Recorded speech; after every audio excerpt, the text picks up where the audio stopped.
Welcome to Therapeutic. We're going to talk about Inside Out, getting to know your inner cast of characters, so don't go anywhere.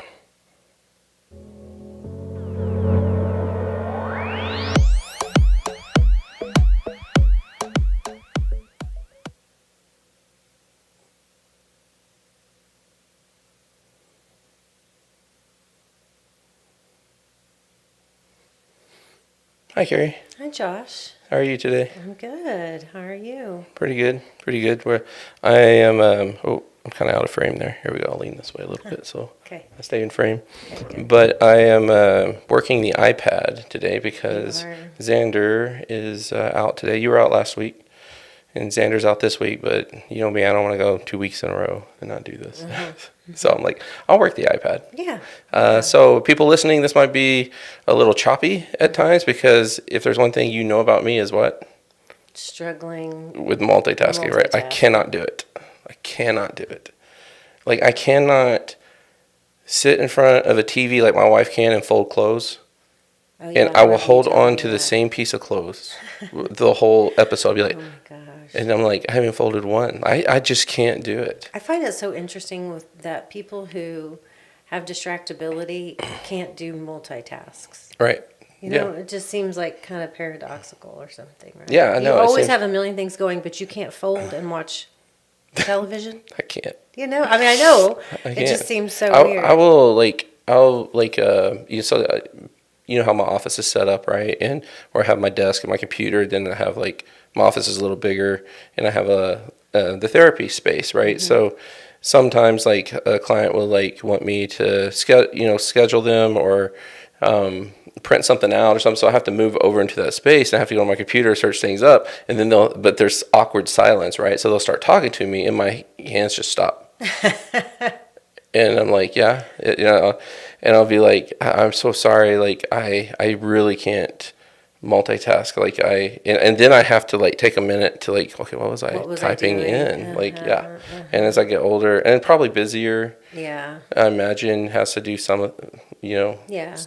so anyways, Sure. it's I can't either. yeah. So. Well, no one does. Everyone, people who talk about multitasking, Right. nobody does it well. Yeah, I mean, the research is it lowers the quality of your performance. right. So what the other thing that you're doing is not getting it So done you fold as those well. clothes, but they may not be folded Right, and as well. or my wife takes longer to do it. Like she's better at it than me. She can definitely fold while she's watching, but I notice like it takes her much longer to get But you through. know also why, right?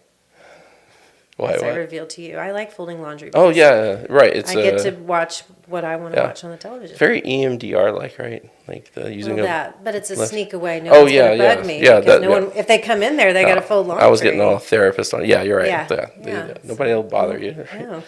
You want to fold some Right, laundry? grab part of the Yeah, pile. sure. You can come in here and watch it. I'll even let you watch your show, but you got to fold laundry. Like, Yeah, never mind. Never mind. Right. That seriously. Okay, well, so I just ask people to bear with me as we go through get through this episode today, and Right. I have to stop for a second and tend to the iPad so I can put cool things on screen, like switch scenes like this right here. It's just on me, which I noticed I don't have the transition set, so I'm gonna do that real quickly. There we go. And so, but yeah, so if you can just bear with me on that, and then we'll get through the episode fine. And of course, I will go through and edit out all the mishaps and stuff and make it a nice episode for everybody to watch. So, okay, so we are going to talk about the movie Inside Out, which, like, I love this movie. Yeah. Like, do you? Oh yeah. Do you recommend it a lot to clients? Yeah, sure. But you know what's funny is I don't have to because most people have seen it. Yeah. Yeah, and most people like it. Yeah. I can't think of anybody that's told me they don't like it actually. See, I just messed up something on them. Oh. There we go. Yeah. Yeah, I mean, I haven't met a single person that hasn't liked it. Now, Right. I've met people who haven't seen it because it's a cartoon, and then I have Uh-huh. to, like, say, no, you need to go watch this movie. And Right. so, Right. yeah. So, we're going to talk about that movie. I recommend it a lot to people because they really did a good job with the metaphor Yeah. of how the brain works, and there's so many nuances to it that we're not going to be able to talk about Right. every aspect of that. So, Right. but I do have before I get into the housekeeping stuff and everything, I do have some fun facts for you about the movie. Okay. Just Oh, to, yeah. and I think the audience will find this interesting too. The first thing, as I was kind of looking, some of these things I knew, I just wanted to get the facts straight. But then I learned some things as I was researching it. But one thing that's really interesting is like there's really no villain in this series, which is kind of not Unusual. Yeah, Right. Because sure. the formula is a bad guy and a good guy. Or Right. protagonist, Good and evil. antagonist. Yeah. You know, especially you go back to the Pixar, like even Toy Story had a bad guy, right? You know, The Incredibles, obviously, and a number of other. I like almost every Pixar movie that's ever been made. I know. But this one doesn't. And so it's really kind of a war, a tug. We always talk about the tug of war within self, right? So it's you know the protagonist is the antagonist at the same time in a way, Yes, right? Right, which is So much more applicable to everybody's sure, battle. exactly, Right? which Yeah. makes it relatable. Right. So I thought that was interesting. Now some sources report. But this hasn't necessarily been confirmed in a statement, but there was originally like 27 different emotions that they were trying to narrow it down from, and of course they settled on the 5. Right? They actually narrowed it down to 6 because one of the other fun facts is that it's grounded in psychology through the research of Paul Ekman, who's like a leading researcher at University of California in human emotion, like facial recognition, and he like found like in no matter what culture you're in, what part of the world you live in, your face responds the same to the same emotions. That makes sense. Yeah, sure. So they use his research and he identified these 6 primary emotions. So we know from the movie we have joy, anger, fear, sadness, and disgust, right? Do you know what do you want to guess? Jealousy? Nope. No, because that's in the second one, right? No, what? No, Right. surprise. Oh, yeah. And they said that surprise was it was correlated too much with fear to be able to kind of make it its own thing, to make it look right on film and to carry the story along and everything, you know. So they went ahead and decided to not have the surprise. Yeah, okay, I get that. But as we know, in the second movie, they added Yeah. anxiety, Yes. envy. Do you remember the other two? Boredom. Oh, yes. I think they called it something else, but it's basically boredom. And embarrassment. I have like a Yeah, I remember the scene of her zipping her hoodie over her head. right, yeah. So which I have let's see here.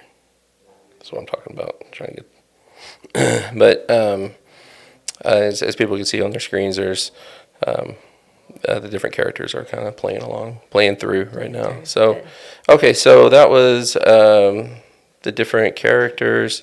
Okay, something that's interesting also about the characters is that each of the main characters, the 5 that I just mentioned, they're all based on a shape.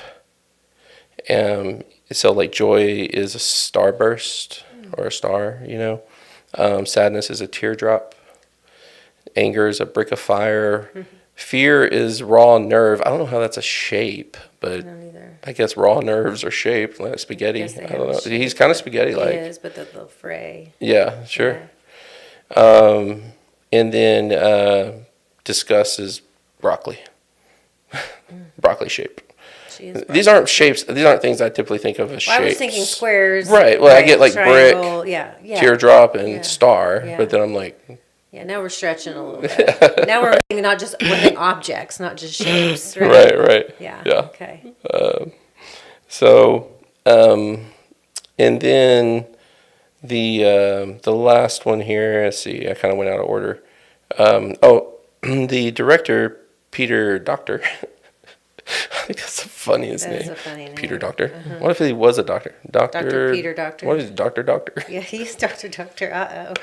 Remember Doctor that Doctor? That movie. Yeah. It sounds like a Dumb and Dumber sketch. Well, no, it's from. Remember what is the movie with Chevy Chase and Dan Aykroyd, where they're spies like us. Oh, did they? Doctor. Oh, did they do Doctor, that? when they're Okay. impersonating I'm sure doctors, that's yeah. probably why it's in That's my probably why head. it's in Yeah. your head, yeah. Doctor. Mm-hmm. Yeah, so Peter Docter, who directed this movie, I think I read somewhere he co-wrote it. I don't know how true that is, but the idea came around 2009 when he started on it. But what I really found the most interesting is it was because he was watching his daughter. His daughter's personality started to change as she grew. And it's just interesting to me that it's his daughter. I don't know if he has a son, maybe he does, but I have two boys and they're both older. And as my daughter has become an adolescent, you and I have talked about this. Mm-hmm. It is such a different experience. Like it is it's so much more pronounced. The changes just personality. I'm not even talking about physical changes. Mm-hmm. Just personality wise, what's happening to her versus what happened to them. Mm-hmm. So different, Mm-hmm. and so much, or it's just so much more pronounced and obvious. Right. Right. Right. So I thought that was a fun fact. That is a fun fact. Yeah. Relatable. Yes. Yeah. Yes.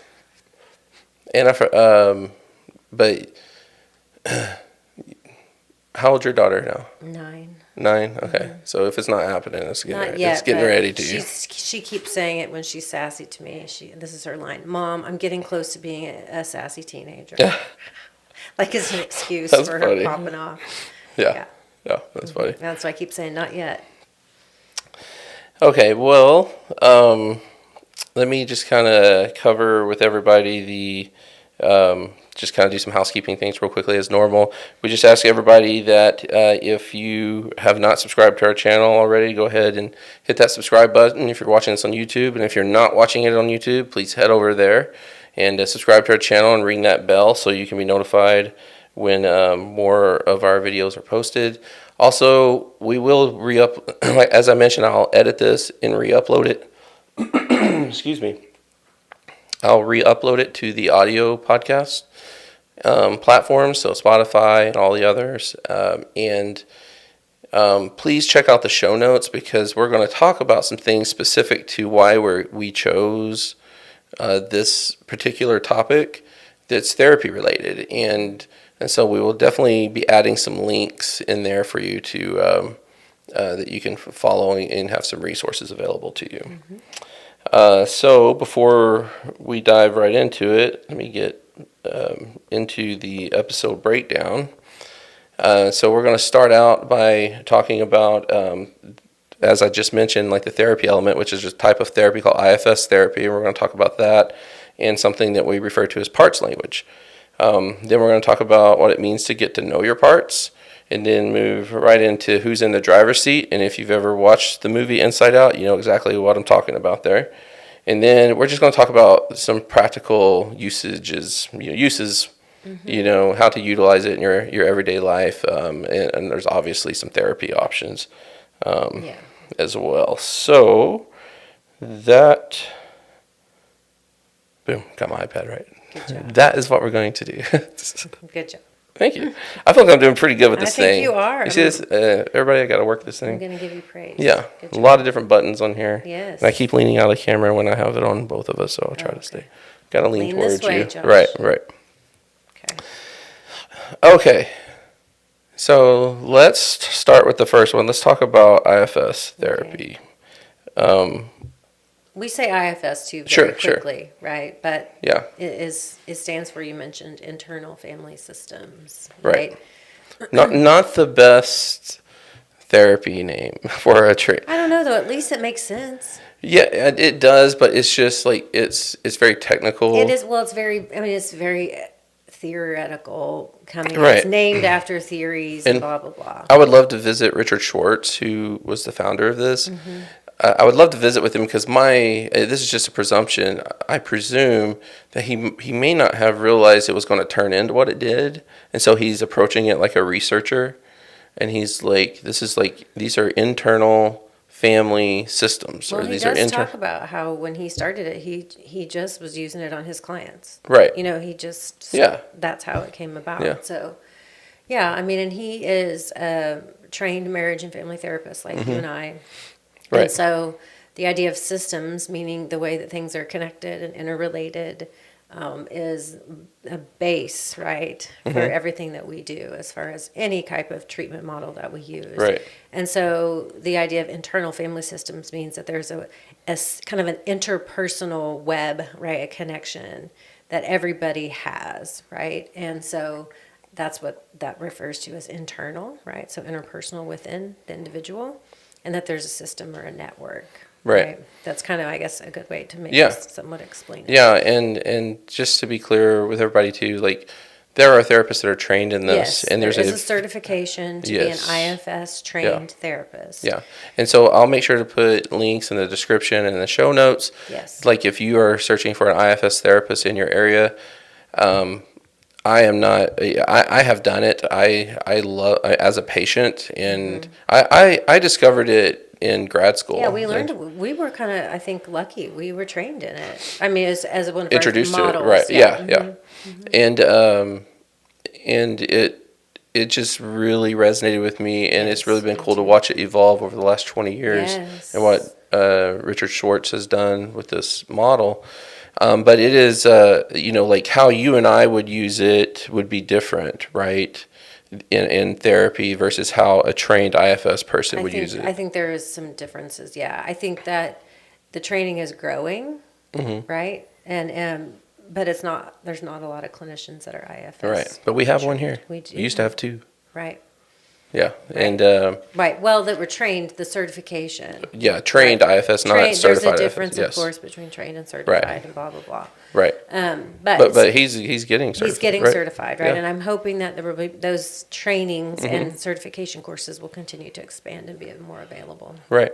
So let's just kind of tell people what it is. I'm going to give you guys just the nuts and bolts real quickly. Is that basically, as Carrie was talking about, it's like there's a network of parts, right? But Richard Schwartz has kind of identified these three main categories, themes, right, of parts. And so you have the managers. Well, let's start with like the exiles, because the exiles are like your most vulnerable parts, right? And then the other two parts are working to basically protect the exile. So you have to think of it like these parts care very much about the most vulnerable part of you. Well, that's the therapeutic element to this model, is what you just said. It's not the idea that we have these different competing parts. Like that's been around in art for forever. Think about the devil and the angel on your shoulder, right? And clients bring this up before you've ever introduced the model. There's something very, I think, actually organic about this idea, right? Yeah. What's therapeutic about what Richard Schwartz has done is the idea that what are these parts, and exploring what are their functions, right? So the exile, like you mentioned, is the most vulnerable. It's the wounded parts, the parts that we think are too dark or rejecting to be exposed to the world, right? 100%, right. And before we get into the other two parts or categories, it's important to also realize that you might find yourself being very frustrated and sometimes cruel and even hateful toward certain parts of you. Yes. Because even though these parts are, they care about you very much, they often are, they're not functioning quite in the most effective way to move you forward in life. So they're getting in the way. Yeah. And so you might have heard the expression, the road to hell is paved with good intentions, right? Like, it's like your parts have very good intentions, but that they're kind of, doing what they think is right instead of you leading. So, okay, so the other two are, as you mentioned, the managers. So that's kind of the next level up. And then, so the managers are basically, kind of standing guard over running the system, right? Yeah, making sure that everything's happening operating properly, and the exile is properly protected. Yes, or at least not activated. Yeah, exactly. So I have this really, the picture I'm going to show here. I'll describe it to people that aren't watching this, that are listening to this. Is do you remember in the movie Inside Out, where they had the control panel? I love this idea. I know. Right? Because this is manager material, right? This is how we manage the body, You bet. the whole self, right? Right. The whole person. And so I always talk about, even before this movie came out, I would talk about, like, I always had this vision in my mind that there's these parts that are working these controls, and it's like, and when we talk about depression, it's like our body saying, hey, we're gonna make you be still, and there's a part in there going, but Josh doesn't want to be still. And he's like, well, if he doesn't want to, then just shut down the stuff that gives him energy. Because if he's not going to cooperate, Then we'll do shut it another down, way. Yeah. And we can get into like polyvagal theory and stuff like that another time, but Right. that kind of touches in on that stuff. But yeah, the control panel is a really cool aspect of that metaphor. Yeah. So then the last part are firefighters.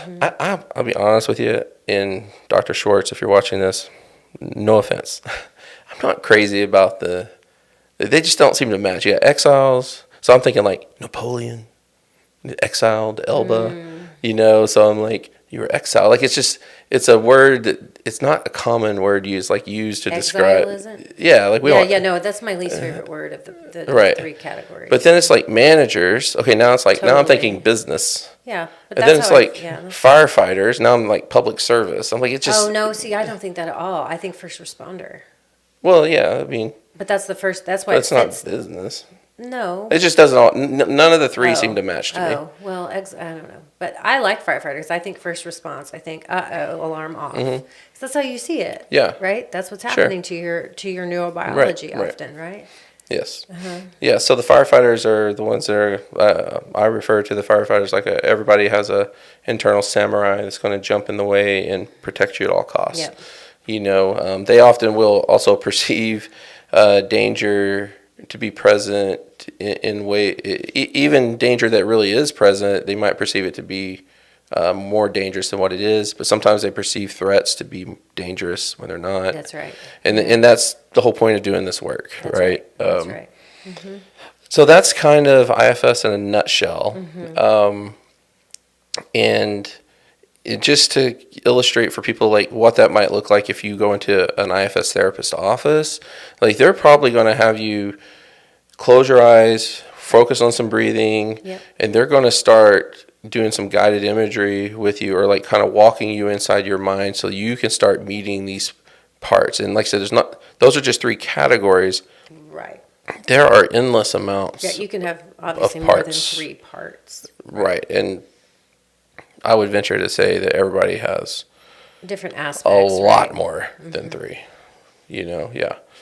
And they start having you meet your parts, and it's wild. Like it is like it's kind of like, Yeah. what is happening? Like, Yeah. and it kind of feels a little hocus pocusy a little bit, Yeah, but it's but- really happening in your mind, Yeah. so. Yeah. I don't.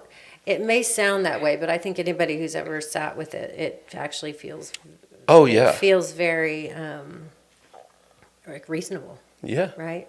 Yeah, and I even tried to tell people too. I was like, look, if you cracked open the human Oh, skull, right, there are clearly 2 brains in there, Yep.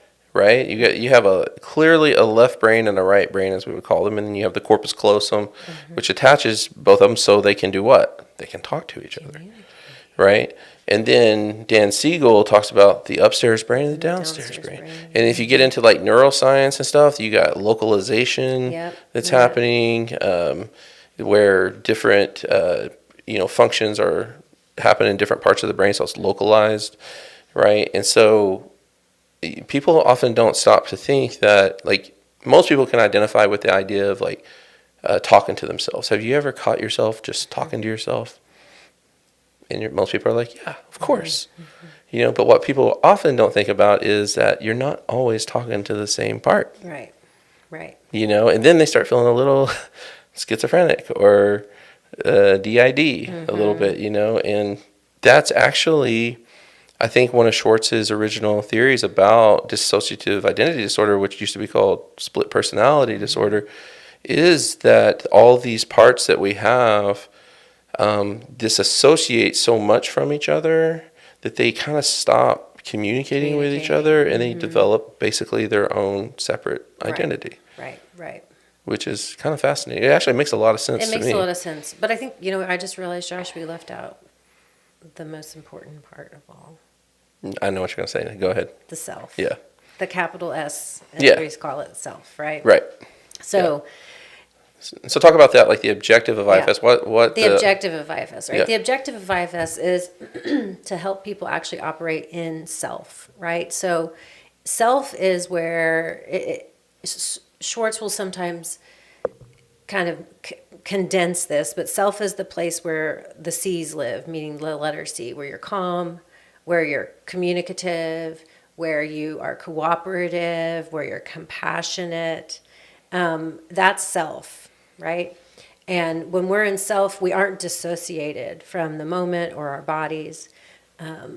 The self is able to take in information and respond to it, versus one of those manager or firefighter parts that are overreacting or underreacting or taking you away from the moment to protect you, right? And so the object of IFS is to operate more in self, to explore your parts, right? And basically make peace with those managers, firefighters, to go to the exiles, the wounded parts, give them comfort or rest or tenderness, compassion, so that they are less activated. They're less available to you because they're not needed. Because self, I always, use the language of go to your parts and make sure that the self lets them know I got this. Right. Right. Right. And so that's the goal, is to be in self. And excuse me, as you get to know your parts, you get to know especially if you work on it, Right. when you're in Sure. each one of those. And the goal is to really operate from self. Right. Yeah. Right.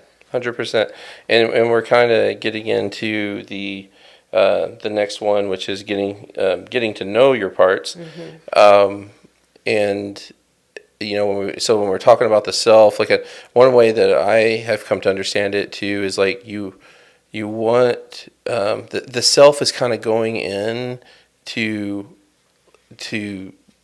convince the other parts, like, to let the self lead now. Because if you really kind of think about it from like a survivor point of view, like, and we always talk about kids are great survivors, right? So they this part of the brain is very skilled, very good at what it does, and these parts are existing and they're operating on this because when we're little, when we're small, the self really hasn't really fully developed yet, right? So we are relying on those parts to kind of carry us along, to help us out, right? And sometimes, I would say more often than not, those parts don't realize that you grew up, and you haven't really let them know. Well, I think that's when you look at IFS with trauma, and you'll find that a lot of times those parts are stuck in the age of that traumatic event or experience, right? Not always, but a lot of times. Like, one exile that's pretty common is someone's wounded child, right? Yeah. And so that part is still 8 years old. Yeah. Right? Even though you're 40. Oh, yeah. Right? Mine's 7. Okay, right. Yeah. And I think most people's are somewhere in that range. Yeah. Sure. So I think that's a lot around a traumatic lens, right? And the managers and the firefighters may also, even if it's not just trauma, more adverse. But, yes, I think that's part of getting to know your parts is how, we ask a lot, how old is that part? Yes. Right? Where do they come from? The origin story of the parts is very important. 100%. And it's a very beautiful experience because you talked about kind of what is the self supposed to do? The self doesn't go fire the manager and the firefighters and kick out the exiles. They sit down and actually very empathetically notice where they come from, what they've done, and really thank them for their service. That's actually one of the first things you do. One of the first things you do is say thank you for looking out for me when no one else was. That's right. A lot of times, not saying it's that way for everybody. Thanks for getting me through that. Yeah, I really needed you. Yeah. And these are like the worst. The parts that you thought were the worst parts of yourself. Yeah. Like the part of you that is the part of you that draw you to,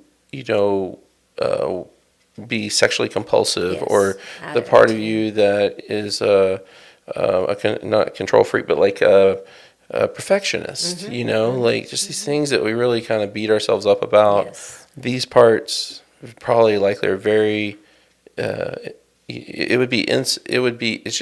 insult, not insult to injury, but it just disrespectful and I guess insulting to them to treat them like they're a bad guy. Right, right. And it's like, it's the first thing that you really have to do is say thank you Well, even for looking out for me. Even before IFS, I think Jung talked about our inner critic, Right. and I think that probably everybody's got some version of an inner critic, which tells you Yeah. there's something neurobiologically that happens to us, right? That makes us be, use criticism as a driver, or Right. definitely you watch it like watching your children grow up and seeing them kind of navigate social situations, Yeah. right? And you can hear them go, well, I don't want to be that kid.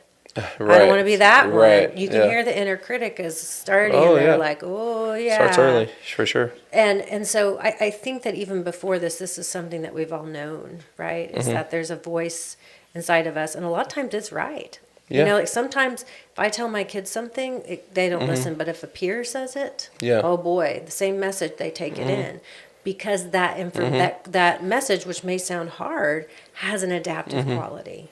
Right. Right. And so being in self means being able to say, Right. man, I don't want to hate I don't want to hate on myself. I don't want to be ugly to myself, but I do need to be, Right. relentlessly honest. Yeah. Right. And self can do that. Yeah.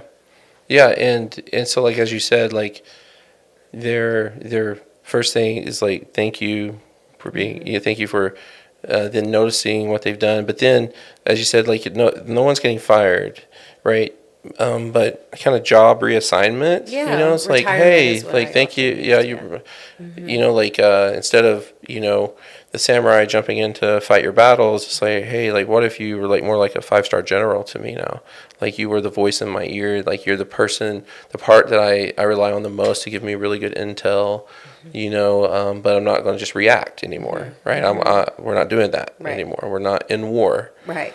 right? And so it is a really neat process. And I know from just like personal experience, I have learned to love myself in ways that I just never saw fathomable. Sure. Like for example, I hated how I walked through life afraid until I understood my fear, and I adore the part of me that's fear and how it manifested in my mind. Like I'm a very visual person, so it's always like different people or animals or and it's just a really a cool process for learning to like who you are and to love and accept who you are. So now, real quickly before we kind of leave this topic on getting to know your parts, the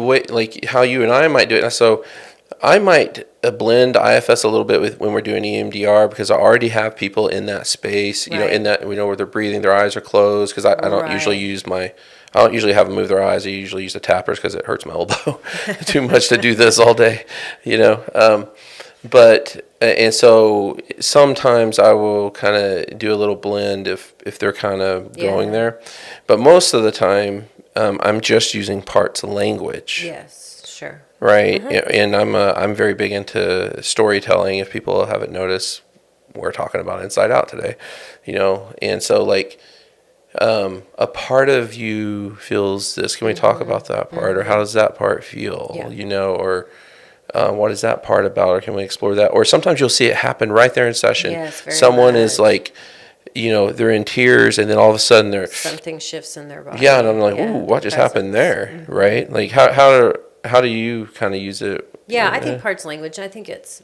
probably from the get-go, right? Because again, especially when you're talking about addictions and compulsions, the people often start out with kind of just a binary: the good part of me, the bad part of me, right?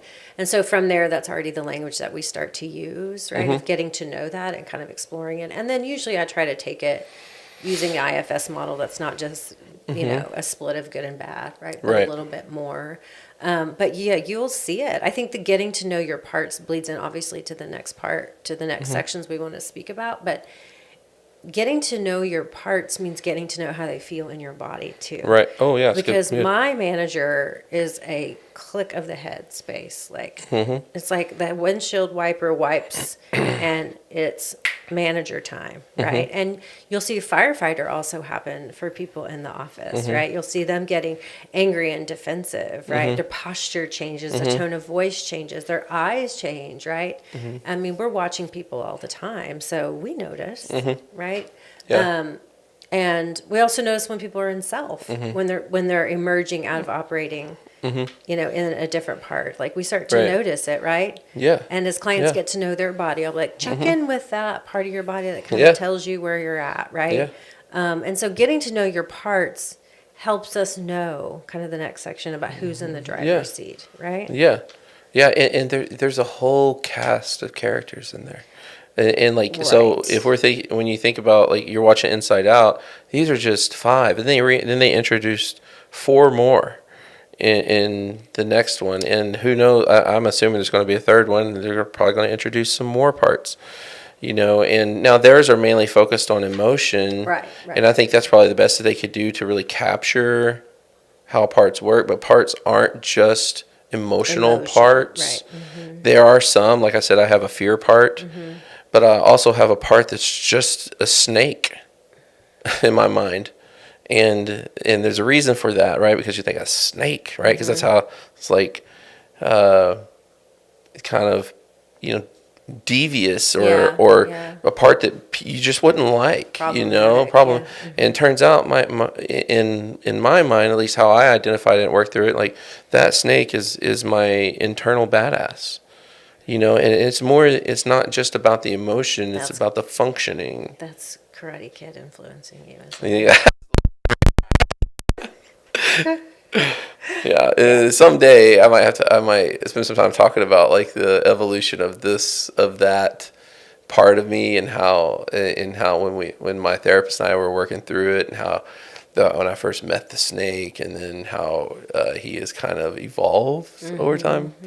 I'll just tell people he kind of started out in my mind like it's just big, like scary, like in this den. I'm like, I don't know why. I even was like telling my therapist, like with my eyes closed, I'm like, I don't know why he's here. Like I know he's supposed to be a part that I'm supposed to like, but I was like, this is the part of me that I feel like has caused all the problems in my life, right? And then she's like, well, ask that part, like, ask him, does he like being a snake? Because this is like getting into the job stuff, right? Do you like your job? And he was like, and I was like, he said no. And of course, this is weird because this is all coming from your mind, right? It's like, so it's like you're kind of in the battle, and it's like the awkwardness of like, I'm talking to myself here right in front of somebody, And they know it. Right. And she said, can you ask him why he doesn't like being a snake? And I'm like, and I was like, and then I start doing the whole, like, and you'll see this, I see this happen with EMDR a lot, where people start getting amused with themselves. Yeah. They're like, they'll smile, and I know I did the same thing, where I'm just like, because I'm like, what I'm about to say is like, this came from my mind, like, and it sounded at that time so wise to me. And I was like, he said, because a snake can only be a snake, and people don't stop to think that it might not be bad, right? And I was like, that is so profound to me, Yeah. So then as I started to really get to know this part of me, and it's probably the fondest part I have now, he's like, he kind of shrunk down in size, and he's not like obese, but he's kind of fat. He kind of looks more like me, but he's a snake, and I love that about, like, because he doesn't let that bother him, So it's just really, so there's a little inside scoop to That's what you're how that works. What you're talking about is, kind of how do you get to know your parts? Create a visual, right? Some people will say, draw this person, right? If you pretend you're writing a play and you're describing the characters, how would you describe them? Like, get to know them, get to know what they look like, what they sound like, get to know where they're at in your body, right? 100%, yes. So, like, as we said, like, there's this whole cast. Let me put this other cast. Yeah, so there's like this whole cast of characters, and it's kind of easy to start with like like the emotional stuff, like a part of me feels sad, or part of me feels happy, or part of me wants to, or part of me doesn't. Right. But there's even parts where it's like someone's like, hey, what do you want to eat for dinner? It's like a part of me wants Chinese food and a part of me wants Mexican food. Like it's like this still there's even a battle of parts with that, and so it's, I think, as you said, like kind of just start basic and just asking yourself, like, what is this part of me? And don't try to get too complicated with it. Right. Just, Right. Sometimes it's just, but using that language. Yeah.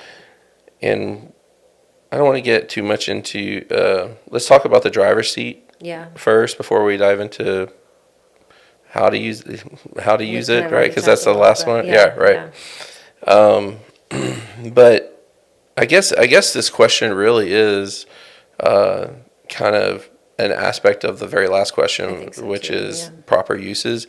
So, like, one of the questions I think you should ask, or something we ask people. Sometimes I just ask my friends after they've seen Inside Out, like, hey, like, who steers the ship most of the time?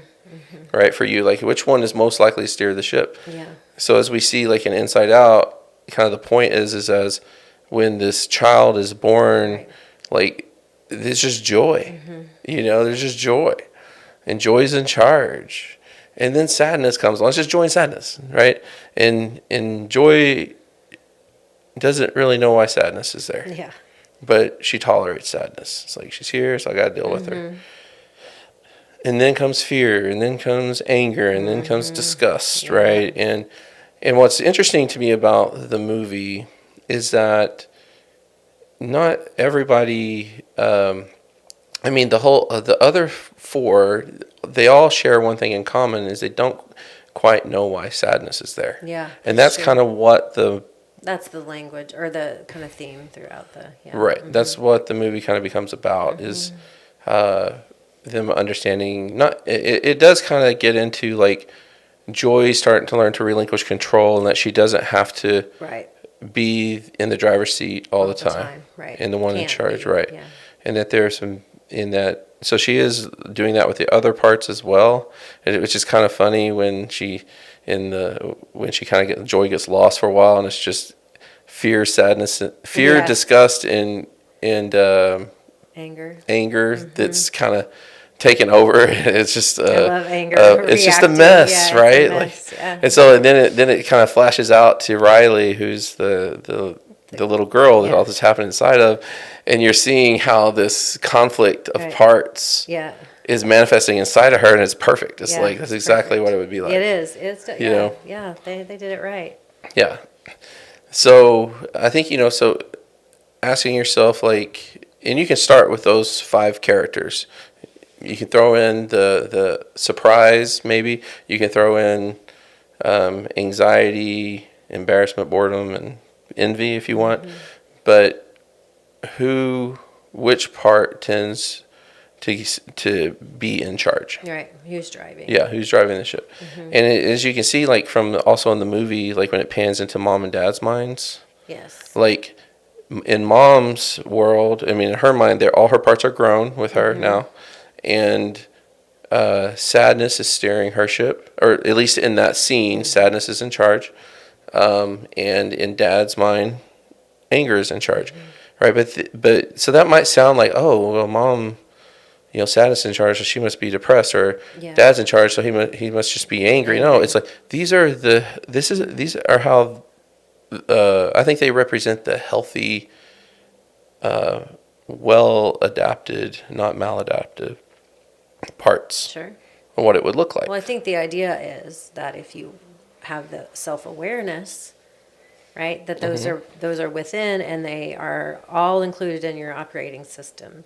Right. Then it isn't a battle to eliminate. It's like, okay, here's sadness. Or, oh boy, anger really walked over to the control panel and just started smacking all the buttons. Yeah. Right? But I think it is healthy or adaptive. Sure. Right. Yeah, and that's what we want. Like, what I don't think the movie does too well, because I don't think they're operating from IFS point of view. Well, they're not. Right, is just the reflection of the true self, right? Which is supposed to be Riley, I guess. Sure. Right. Yeah. Her awareness of those different parts driving her. Right. and her using to consult Yeah. with them Which, versus which you know, they might do that in the third they one. may, because as she gets older, right? She gets a Yeah, little bit because the true more. self doesn't really show up, wouldn't show up right now Right, anyways in right. her She's still life. Yeah. developing. Maybe we just busted the plot line. I know. But the idea of it is right. I think it's not a perfect. It's not IFS made into a Pixar movie.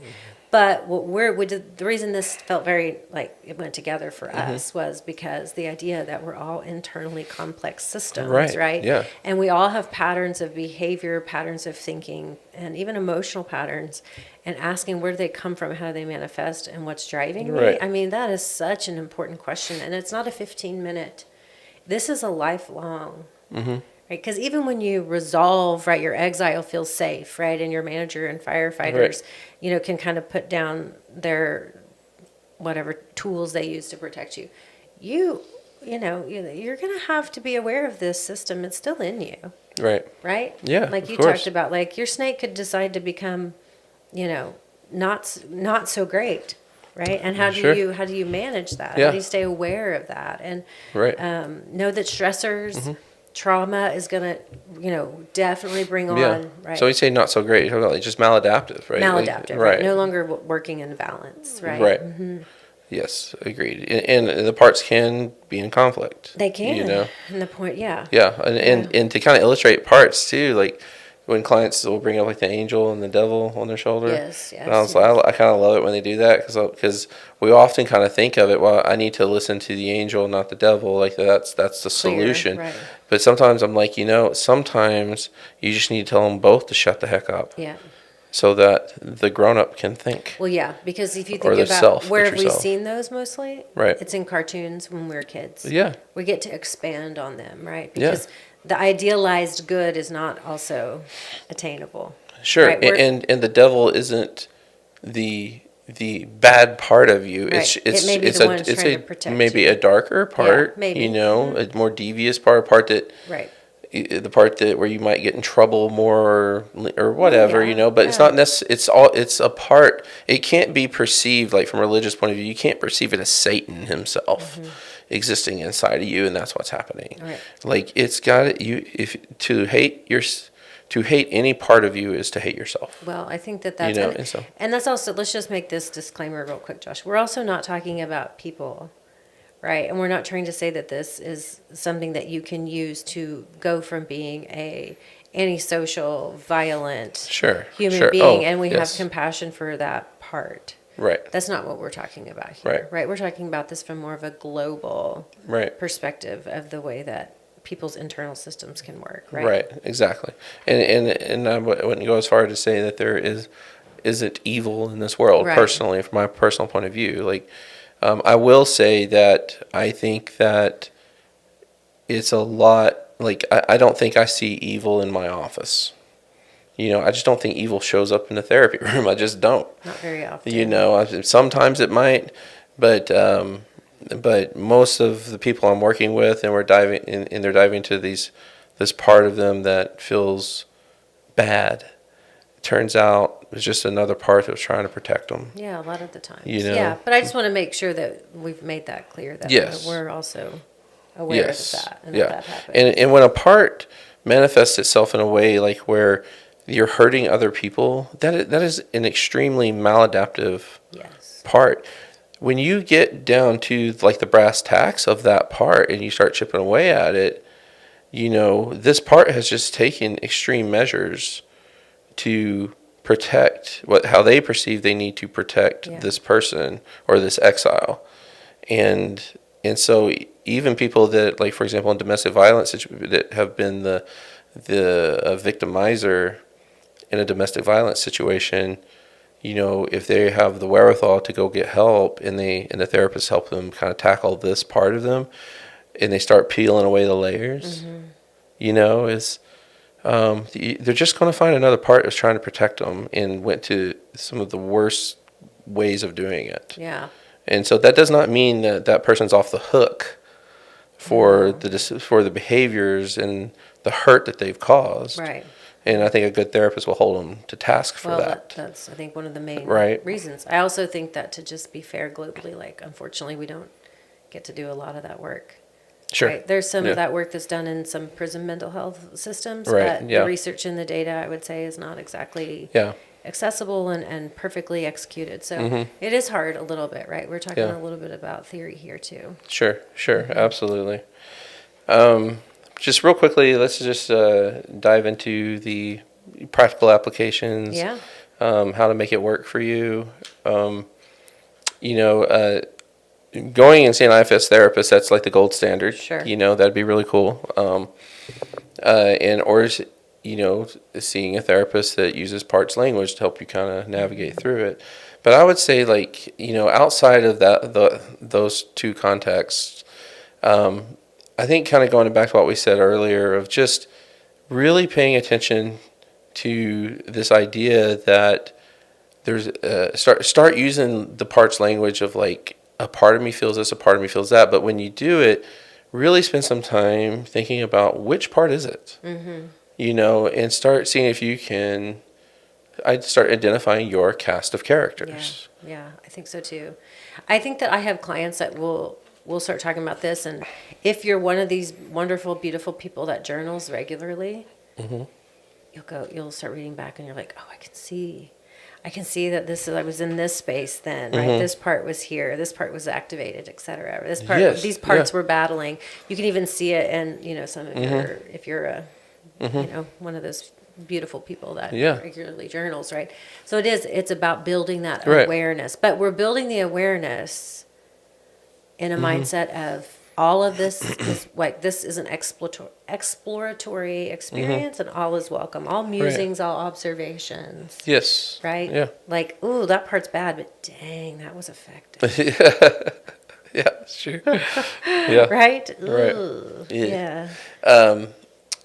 You know, I think anybody that's been in a couple relationship can relate to a time where you kind of lost your mind in an argument, or, you know, you just blew up, shut down, you know, and you engaged in a way where it was unhelpful and maybe even hurtful. And eventually that ends, and you part ways for a little bit, and then in that time you're like kind of mortified by your own behavior. Yeah, yeah. And you're like, ugh. And what you're doing, I mean, or what you need to be doing in that moment, and some people just kind of naturally are doing this, is thinking about like, what happened to me in that, you know, kind of. And so then you go back to your partner and say, hey, I'm really sorry for how I acted, right? And that's great. I think that's if that's part of your dynamic, like, yes, you're probably not coming to see us very much, because that's really, I would say that it would be a healthy dynamic for a Sure. couple that gets in those arguments. But if you can take it the extra step and say, hey, you know, I'm sorry for how I acted, and then go into your parts language. I think when you said this, it triggered a part of me that this, Yeah. you know, or a part of me from my childhood, and Right. I felt 7 again, or I felt like a teenager again. I felt like I wasn't talking to you, I was talking to my dad, Yeah. you know, and it's just like a kind of a strange space I went into, Yeah. and so that's why I think I responded the way I did, and I just want you to know I'm sorry. That would And, be an A plus plus. Right, that's a Yeah. that's a gold That's standard. often what we do in couples therapy, but Yeah. these are things that practical uses, right? Right. The awareness, but then the ability to talk about Right. it too, right? Yeah. Another thing I would suggest people do, like for practical use too, is if you have any experience in meditating, or some Yes. people who don't meditate but they pray, which I think is also a form of meditation, you know, is like while you're in that space with you in a quiet place where you're regulating your breathing and you're kind of inside your mind, Yes. is just to explore in there. And when you realize there are certain parts of you that are really helpful in certain situations, or you understand like the visceral response that you might have, like to like anxiety, for example. I know where I'm going to feel that in my body, and when I feel it, I know what I can do using parts language, or kind of a parts perspective, where I can, you know, close my eyes and go inside my mind and ease that, and I can feel Feel that it. leave Yeah. my body. Yeah. It's so wild to Yeah. me. Like, Mindfulness is amazing. Yeah. Yeah. so But meditation is a great space to do this sure, because it's 100%. safe. It really creates a openness and warmth of like, Yeah. let's just explore, right? And to be clear too, like meditation isn't for people who that haven't really expanded their repertoire of it. Like it's not, sitting cross-legged with your hands out and spending like 30 minutes in kind of a space like that where you're just checked out, Right. like Deepak Chopra or something. It's like you can do it in the shower. Like you can let that water hit your face and breathe, and in just in a brief moment in time, just kind of. Well, that's a mindfulness-ish practice, Sure. right? It's a little. Yeah, but- so I'm using the word meditate yeah, loosely. right. Yeah. But no, I think that either whether Yes. it's in those mindfulness that are Right. kind of meditative about Right. reflecting upon reflecting, but even those designated Mm-hmm. sections of this is my meditation reflection time, that also, right? Sure. It's also. Yes. But just to start somewhere is kind of what I was Absolutely. encouraging. Yeah, or people watch to the do. movie. Even Right. if you wish want practical uses of this, just watch these two Well, movies. that's a great And suggestion, 'cause actually. people we left Yeah. the theater and my kids immediately started talking Yeah. about, oh, this part and this part. I mean, yeah. it's great. It normalizes it too, right? Which is, gosh, that's half the battle Right. sometimes, right? Yeah, so I think that's a fantastic suggestion. Like that should have been our first suggestion. Just go watch the movie. Movies. Movies now, right? And just like watch it for entertainment, but watch it and think Yeah, and let yourself think about yourself and your own life and how this on why it's so amusing to you. And that's a way you can do it too. So Yeah, well, we made it through. we did. We did. Yeah. I made it through with the iPad. You did good, Josh.